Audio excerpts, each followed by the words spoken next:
Okay, I'm up in Oakland County, Michigan, up near Rochester on Ryan and 23 Mile Road.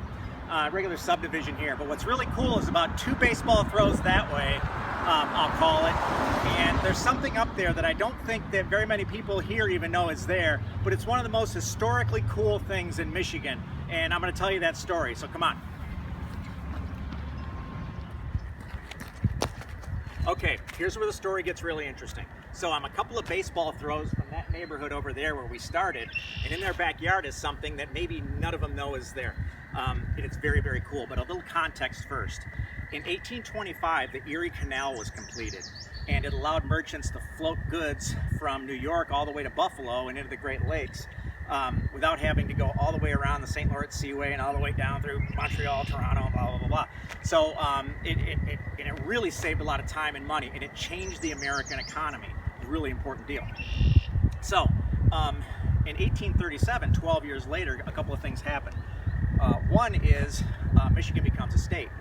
And because they're a state, the first governor, Stevens Mason, who's about 26 years old, decided that Michigan too would like a canal system because it was sort of a canal building boom at the time.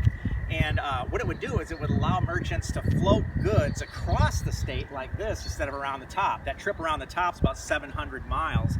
And the trip across the state, if you could do it, is about 200 miles. So they needed to dig a canal. So Stevens Mason floated it with the legislators. They said, let's do it.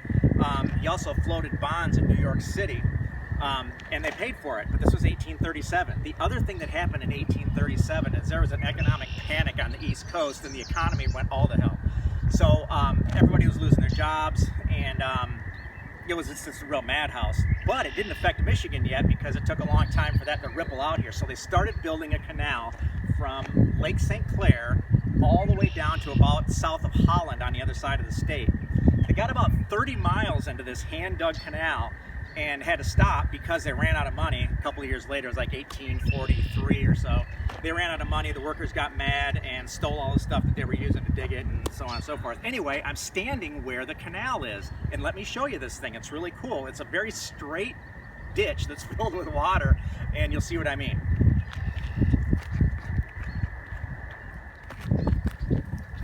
Okay. Straight as can be, just all the way down the sides. It's the remnants. It's actual remnant, a piece of the Clinton-Kalamazoo Canal. You know, southeastern Michigan has been so developed. It's been 179 years since this happened that the canal has essentially disappeared. But there's places where you can find it, and this one's it. In fact, this is right about at the very end of the canal when they stopped. I'll show you the other way too, and you'll see this is a straight line. There's a road actually called Canal Road up here in Rochester, Michigan. That's where this is, or near Rochester, Michigan. And I don't think very many people know why it's called Canal Road, but it is. And it's because of this canal. Let me show you the other side. Anyway, sorry for the bad camera work, but that's very, very cool. So if you want to see more of these, check out my website, stunt3.com. There's going to be a lot more. We're heading to the west side of the state. There's some really cool stuff over there I want to show you. And we'll see you next time.